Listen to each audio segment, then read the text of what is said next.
দুর্নীতি ও মাদকের মতো খাদ্যেও ভেজাল বিরোধী কঠোর অভিযান অব্যাহত রাখা হবে বলে হুঁশিয়ার করেছেন প্রধানমন্ত্রী শেখ হাসিনা। তিনি বলেন, খাদ্যে বিষক্রিয়ার মাধ্যমে হত্যার অধিকার কারও নেই। রাজধানীর কৃষিবিদ ইনস্টিটিউশনে জাতীয় নিরাপদ খাদ্য দিবসের আলোচনায় প্রধানমন্ত্রী একথা বলেন। সুষম পুষ্টির জন্য খাদ্যাভ্যাস পরিবর্তন করার পরামর্শও দেন প্রধানমন্ত্রী। বিশ্ব স্বাস্থ্য সংস্থার হিসেবে প্রতি বছর দূষিত খাবার খেয়ে ৬০ কোটি মানুষ অসুস্থ হয়।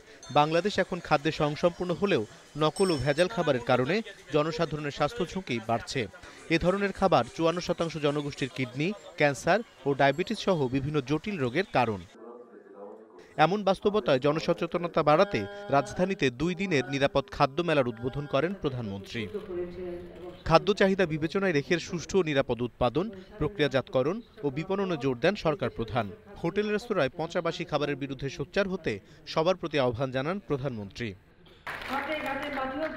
এই যে ভেজাল বিরোধী অভিযানটা অব্যাহত থাকে তার ব্যবস্থা আমরা নিচ্ছি এবং ভবিষ্যতে আমরা আরো নেব। সাথে আমি মনে করি এসব ক্ষেত্রে মানুষকে সচেতন করা দরকার যে আপনি কেন ভেজাল দিয়ে মানে বিক্রি করবেন।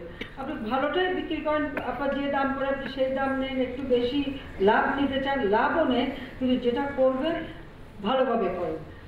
খারাপভাবে করে মানুষকে ঠকিয়ে মানুষের জীবন ধ্বংস করা, এটার তো কোনো অধিকার কারণ নাই। পুষ্টি চাহিদা বিবেচনায় রেখে খাদ্যাভ্যাস পরিবর্তন করার পরামর্শও দেন প্রধানমন্ত্রী। একটা ভাতই শুধু খেতে হবে না, ভাতের সাথে পর্যাপ্ত পরিমাণে শাক সবজিও বেশি করে খেতে হবে, আর মাছ ডিম তো আছেই, যাতে করে খাবারটা সুষম খাদ্য হয়। আর সুষম খাদ্য হলেই কিন্তু পুষ্টি নিশ্চয়তাটা থাকবে। আর সবচেয়ে বড় কথা পরিষ্কার পরিচ্ছন্ন। এই ক্ষেত্রে পরিষ্কার পরিচ্ছন্নতার দিকে আমাদের বিশেষ দৃষ্টি দিতে হবে, কারণ আমি যতই খাবার খাই না খাই, যদি আমরা অপরিষ্কার থাকি তাহলে কিন্তু কোনো খাবারই কাজে লাগবে না।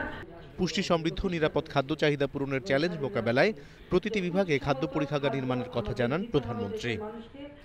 অনিমেষ কর, ইন্ডিপেন্ডেন্ট নিউজ, ঢাকা।